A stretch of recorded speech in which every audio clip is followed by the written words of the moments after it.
विवेकानंद विद्या मंदिर शंकराचार्य मठ पुरी अनुष्ठान रे अग्रपूज्य गणनाथ गणेशंकर पूजा उत्सव महासमारोह पालन अनुष्ठान रे शिशु मानकु खाद्य बंटन करा सहित पारंपरिक वृक्षरोपण कार्यक्रम करा अनुष्ठान सभापति हरेकृष्ण महास्वार समाजसेवी गंगाधर प्रधानी गोपीनाथ सेठी सुभाष होता और अभिभावकों उपस्थित पूजा उत्सव कार्यक्रम कार्यक्रम को परिचालना करथिले अनुष्ठान शिक्षक और शिक्षयित्री वृंद। आम अनुष्ठान में वर्तमान कोरोनार भयावह निमंते सरकार विभिन्न प्रकार सुविधा पाई पिला मानक संख्या कमी जाइए।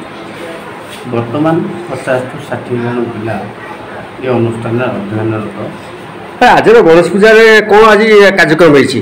आज आम गणेश गणनाथ विघ्न विनाशक प्रभु को आराधना करा जाए, मृणय मूर्ति पूजा करा जाए, पिला मानंकु भोग तत्सहित अनुष्ठान पारंपरिक शिशु मानंकु खाद्य बंटन करा जाए।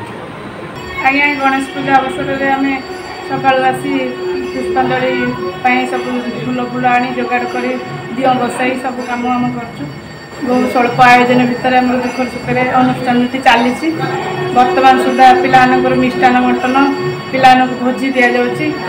सब पिला सुरखुर आनंद खाई माने कौन सुविधा असुविधा सत्वे भी अनुष्ठान सार आमर चल अनुष्ठान आज्ञा 30 वर्ष अनुष्ठान हरकृष्ण महास्वार भी अंशग्रहण कर पूर्वतन चेयरमैन अनुप्रधान अच्छा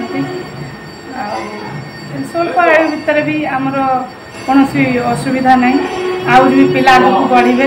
वर्तमान सुधा आम 40-45 पिला समस्त सहायता अनुष्ठान बढ़।